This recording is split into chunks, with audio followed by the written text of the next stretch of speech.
السلام علیکم دوستو ہم آپ کو اپنے چینل میں خوش آمدید کہتے ہیں۔ دوستو ہم ان اقوال کے بارے میں یہ نہیں کہتے ہیں کہ یہ خاص کر علامہ اقبال کے ہیں، لیکن ہم یہ ضرور کہتے ہیں کہ اگر آپ نے یہ اقوال آخر تک سن لیے تو میں یقین دلاتا ہوں کہ آپ آدھے سے زیادہ زندگی کو سمجھ جائیں گے، کیونکہ میرا مقصد آپ کی اصلاح کرنا ہے اور ان اقوال میں مکمل اصلاح موجود ہے۔ اگر یہ اقوال آپ کو پسند آئے تو ہمارے چینل کو سبسکرائب کرے اور لائک اور کمنٹ بھی کرے، شکریہ۔ جب کوئی شخص خود اپنی تعریف کرے تو اس کا وقار ختم ہو جاتا ہے۔ کچھ تکلیفیں ہمارا امتحان لینے نہیں بلکہ اپنے ساتھ جڑے لوگوں کی پہچان کرانے آتی ہے۔ دو چیزیں اپنے اندر پیدا کر لو، چپ رہنا اور معاف کرنا، کیونکہ چپ رہنے سے بڑا کوئی جواب نہیں اور معاف کر دینے سے بڑا کوئی انتقام نہیں۔ بات علم سے کرو، طاقت کا سہارا نہ لو، کیونکہ طاقت کتنی بھی بڑی کیوں نہ ہو، علم کے آگے چھوٹی ہو جاتی ہے۔ کامیاب لوگ اپنے فیصلوں سے دنیا بدل دیتے ہیں اور کمزور لوگ دنیا کے ڈر سے اپنے فیصلے بدل دیتے ہیں۔ وہ بندہ دولت، عزت اور صحت کی خواہش چھوڑ دے جو بخیل ہے اور ہمیشہ اپنے حق سے زیادہ کا امیدوار ہے۔ دولت کا مستحق صرف سخی انسان ہے۔ دوسروں کے سہارے زندگی بسر کرنا قرآن کی روح سے کافری ہے۔ زندگی کا راز یہی ہے کہ جہاں رہو، جس حال میں رہو، خوش رہو اور مطمئن رہو۔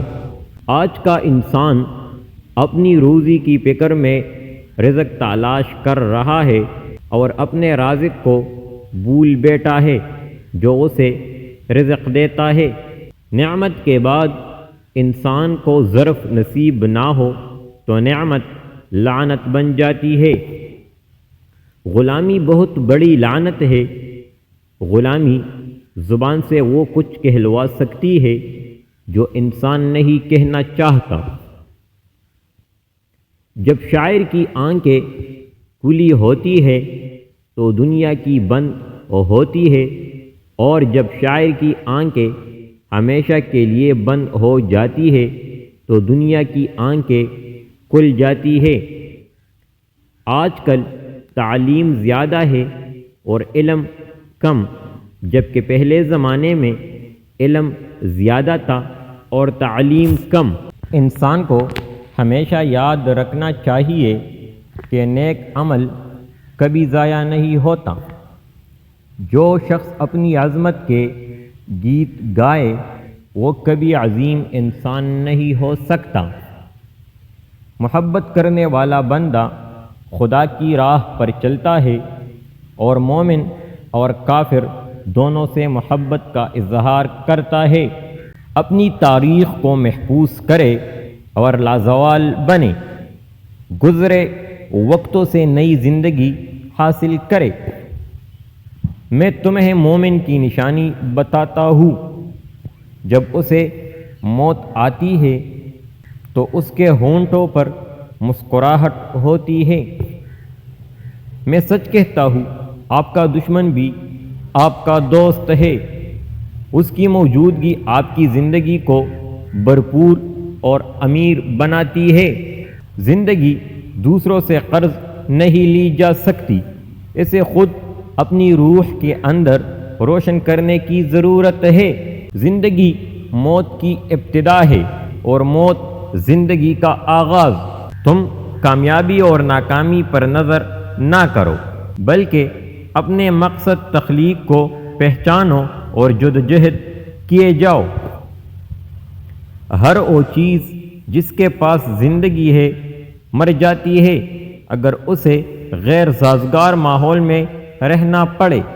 علم کی جستجو جس رنگ میں بھی کی جائے عبادت ہی کی ایک شکل ہے۔ قطرہ سمندر میں مل کر پناہ ہو جاتا ہے، اور میں قطرہ رہبر سمندر بننا چاہتا ہوں۔ دل ایک ایسی چیز ہے جو امیر کے پہلو میں نہیں۔ اگر شاعری کا مقصد انسان بنانا ہے تو شاعری وارث نبوت ہے۔ گنہگار کی عاجزی عبادت گزار کے غرور سے بہتر ہے۔ آدمی کی موت روح کی جدائی سے نہیں بلکہ ایمان کی کمی اور یقین کی محرومی سے ہوتی ہے۔ انسان تب غم کا سامنا کرتا ہے جب وہ ہر چیز کے سامنے آنکھیں بند کر لیتا ہے۔ ہر وہ چیز جسے وہ بھاگتا ہے، ہر وہ چیز جسے وہ انکار کرتا ہے، اس کا مقابلہ کرے، تب آپ زندگی میں غموں سے بچ سکتے ہیں۔